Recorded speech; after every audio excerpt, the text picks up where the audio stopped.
Glick, your testimony explains that the North American Electric Reliability Corporation, or NERC, is empowered to issue reliability standards for the electric industry, but there's no comparable organization empowered to issue reliability standards for the gas industry.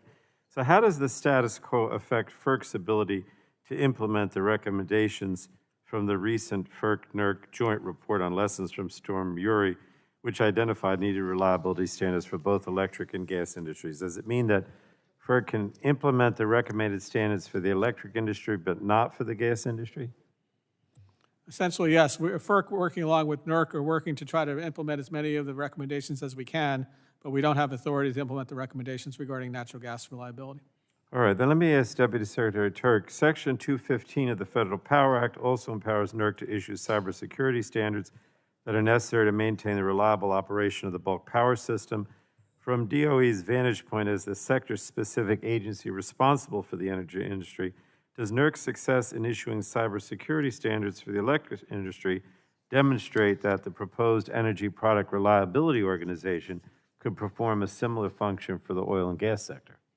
So we think the FERC-NERC model has worked quite well in the electricity and the bulk power market. And again, TSA has put some mandatory standards on the books for a year, emergency standards for the pipeline, but it doesn't cover refineries, it doesn't cover other parts of the chain, and it's only for a year as well.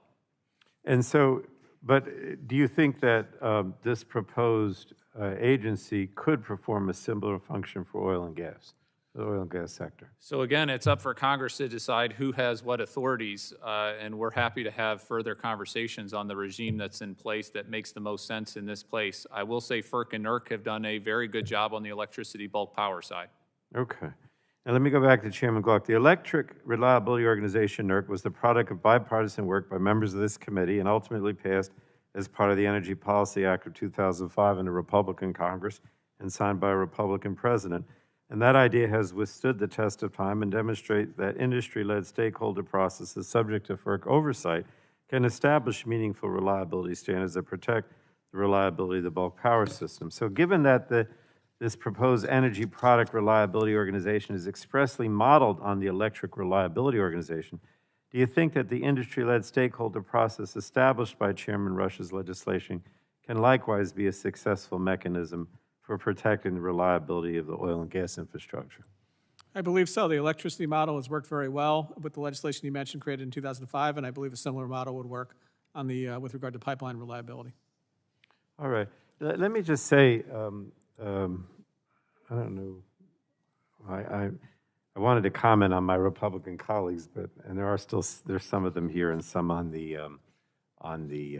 that are virtual. But I guess I just I don't like to criticize you guys, but you continually criticized today the Biden administration's move to tap the Strategic Petroleum Reserve to address energy prices. And I do think that was significant and was necessary. And so I don't really understand why that criticism is taking place. But I do want to say that I support the Biden administration's efforts. And I also want to, with regard to the SPRO, and I also want to highlight that Republicans on this committee used the SPRO as a pay-for when they drafted the 21st Century Cures bill, which I also supported.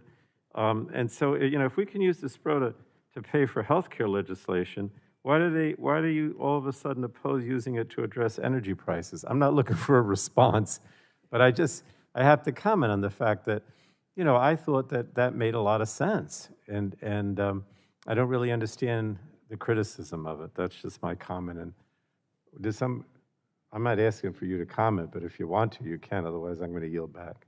All right, I yield back, Mr. Chairman. Yields back. The chair now recognizes the gentlelady